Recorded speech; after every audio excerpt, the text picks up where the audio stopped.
मी धैर्यशील जगदाळे, तुमच्या स्पर्धा परीक्षेच्या प्रवासातील मित्र, मार्गदर्शक आणि अंतिम यशापर्यंतचा सोबती. आता आपण अशा एका महामानवाच्या चरित्रात प्रवेश करत आहोत, ज्यांच्या नावाशिवाय महाराष्ट्राचा इतिहास केवळ अपूर्णच नाही, तर अर्थहीन आहे. ते म्हणजे क्रांतीसूर्य महात्मा ज्योतिराव फुले. त्यांचा जन्म 11 एप्रिल 1827 रोजी पुण्यात झाला. त्यांचे मूळ गाव साताऱ्यातील कटगुण आणि मूळ आडनाव हे गोर्रे. पण त्यांचा फुलांचा व्यवसाय असल्याने लोक त्यांना फुले म्हणू लागले.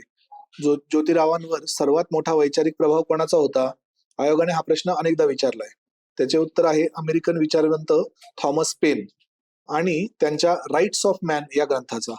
एकदा एका ब्राह्मण मित्राच्या लग्नाच्या वरातीत ज्योतिरावांना जातीवरून अपमानित करून हाकलून दिले गेले.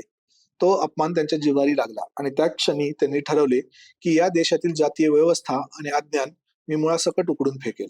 या अज्ञानाविरुद्ध लढण्यासाठी ज्योतिरावांनी सर्वात पहिले शस्त्र निवडले शिक्षण. 3 ऑगस्ट 1848 हा दिवस भारतीय स्त्रीच्या आयुष्यातील सुवर्ण दिन आहे. कारण याच दिवशी ज्योतिरावांनी पुण्यातील भिडेवाड्यात मुलींची पहिली शाळा काढली. शाळेत शिकवायला कोण जाणार? तर त्यांनी स्वतःच्या पत्नीला सावित्रीबाई फुले यांना शिकवले आणि सावित्रीबाई भारताच्या पहिल्या महिला शिक्षिका बनल्या. ब्राह्मणांचा आणि सनातन्यांचा दगडशेणाचा मारा सहन करून या दाम्पत्याने शिक्षणाचे काम सुरू ठेवले. 1852 मध्ये त्यांनी अस्पृश्यांसाठी पहिली शाळा काढली. त्यांच्या या महान कार्याची दखल घेऊन 1852 मध्येच ब्रिटिश सरकारने विश्रामबाग वाड्यात मेजर कॅन्डी यांच्या हस्ते शाल देऊन त्यांचा सत्कार केला होता. ज्योतिराव केवळ उपदेश करणारे सुधारक नव्हते, तर ते कृती करणारे क्रांतिकारक होते. त्या काळी अस्पृश्यांना सार्वजनिक पाणवठ्यावर पाणी पिण्यास बंदी होती. तेव्हा ज्योतिरावांनी थेट स्वतःच्या घरातील पाण्याचा हौद अस्पृश्यांसाठी खुला केला. त्या काळात विधवा स्त्रियांचे केशवपन केले जायचे. त्याविरुद्ध त्यांनी नाभिकांचा संप घडवून आणला. पण त्याहूनही एक महान कार्य त्यांनी केले. अनेकदा विधवा स्त्रियांवर अत्याचार होत आणि बदनामींच्या भीतीने त्या स्त्रिया आत्महत्या करत. हे थांबवण्यासाठी ज्योतिरावांनी 1863 मध्ये स्वतःच्याच घरात बालहत्या प्रतिबंधक गृह इन्फंटिसाइड प्रिव्हेन्शन होम सुरू केले. आणि याचं सर्वात मोठं उदाहरण म्हणजे त्यांनी काशीबाई नावाच्या ब्राह्मण विधवेला स्वतःच्या घरात आश्रय दिला आणि तिच्या पोटी जन्मलेल्या मुलाला स्वतःचा मुलगा मानून यशवंत म्हणून दत्तक घेतले. विद्यार्थी मित्रांनो, आता या तारखेला स्टार मार्क करून ठेवा. 24 सप्टेंबर 1873 या दिवशी ज्योतिरावांनी पुण्यात सत्यशोधक समाजाची स्थापना केली. समाजातील ब्राह्मणी वर्चस्व नष्ट करणे आणि बहुजनांना अंधश्रद्धेतून मुक्त करणे हे या संस्थेचे मुख्य उद्दिष्ट होते. या सत्यशोधक समाजाचे ब्रीदवाक्य काय होते? तर सर्व साक्षी जगतपती त्याला नकोच मध्यस्थी. म्हणजे देव आणि भक्त यामध्ये कोणत्याही पुजाऱ्याची किंवा भटजीची गरज नाही.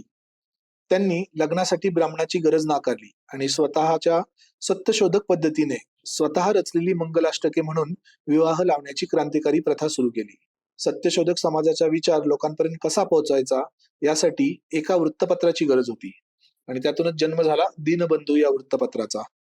1877 साली सत्यशोधक समाजाचे निष्ठावान कार्यकर्ते कृष्णराव भालेकर यांनी हे वर्तमानपत्र सुरू केले. हे सत्यशोधक समाजाचे अधिकृत मुखपत्र होते. पुढे कामगार नेते नारायण मेघाजी लोखंडे यांनी हे वृत्तपत्र अत्यंत ताकदीने चालवले.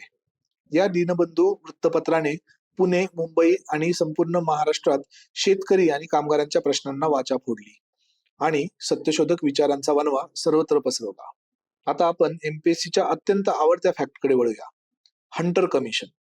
1882 साली ब्रिटिश सरकारने भारताच्या शिक्षणाचा आढावा घेण्यासाठी विल्यम हंटर यांच्या अध्यक्षतेखाली एक आयोग नेमला होता. या आयोगासमोर ज्योतिरावांनी जी साक्ष दिली ती भारताच्या शिक्षण क्षेत्रातील एक माइलस्टोन मानली जाते. त्यांनी मागणी केली की सरकार केवळ उच्च वर्गाच्या शिक्षणावर पैसा खर्च करत आहे, हे थांबवावे. त्यांनी स्पष्ट शब्दात सांगितले की 12 वर्षापर्यंतच्या सर्व मुलामुलींना मोफत आणि सक्तीचे प्राथमिक शिक्षण दिलेच पाहिजे. दुसरी महत्वाची मागणी होती की सरकार जो शेतसारा शेतकऱ्यांकडून गोळा करतो ते पैसे त्याच गरीब शेतकऱ्यांच्या मुलांच्या शिक्षणावर खर्च झाले पाहिजेत. ज्योतिराव केवळ कृतीतून नाही तर लेखणीतूनही लढले. त्यांची ग्रंथसंपदा म्हणजे बहुजन समाजाचा जाहीरनामा आहे.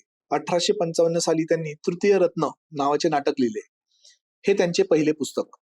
यात अडाणी शेतकऱ्याला भटजी कसा लुटतो याचे जिवंत चित्रण आहे.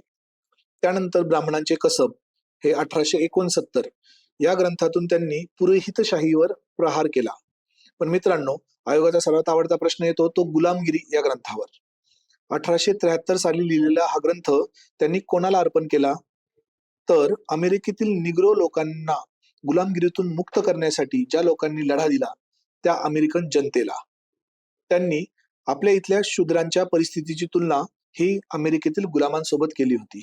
त्यांचा दुसरा सर्वात गाजलेला ग्रंथ म्हणजे 1883चा शेतकऱ्याचा आसूड. या पुस्तकाच्या सुरुवातीला ते म्हणतात, विद्येविना मती गेली, मतीविना नीती गेली, नीतीविना गती गेली, गतीविना वित्त गेले आणि इतके अनर्थ एका अविद्येने केले. शिक्षणाचे महत्व सांगणारे यापेक्षा मोठे वाक्य जगात नाही. त्यांचा शेवटचा ग्रंथ होता सार्वजनिक सत्यधर्म. हा त्यांच्या मृत्यूनंतर 1891 मध्ये त्यांच्या दत्तक पुत्राने म्हणजेच यशवंतने प्रकाशित केला. याला सत्यशोधक समाजाचा बायबल म्हटले जाते.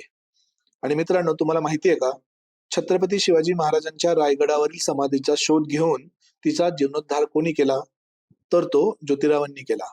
1869 मध्ये त्यांनी शिवरायांवर एक पोवाडा लिहिला, ज्यात त्यांनी महाराजांचा उल्लेख कुळवाडी भूषण असा अतिशय अभिमानाने केला आहे. ज्योतिरावांनी आपले संपूर्ण आयुष्य ज्या समाजासाठी वेचले त्या समाजांनी त्यांना काय दिले? 11 मे 1888 ही तारीख कायम स्मरणात ठेवा.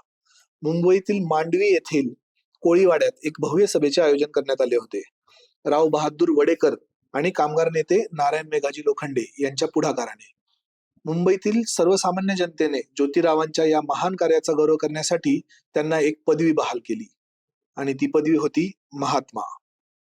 या दिवशी ज्योतिराव फुले खऱ्या अर्थाने महात्मा फुले झाले आणि अखेर 28 नोव्हेंबर 1890 रोजी पुण्यामध्ये या महामानवाने जगाचा निरोप घेतला. पण ज्योतिराव गेले असले तरी त्यांचा विचार मेला नाही. त्यांचा हाच बहुजन उद्धाराचा आणि स्त्री शिक्षणाचा वारसा पुढे राजर्षी शाहू महाराज आणि डॉक्टर बाबासाहेब आंबेडकर यांनी अतिशय समर्थपणे चालवला.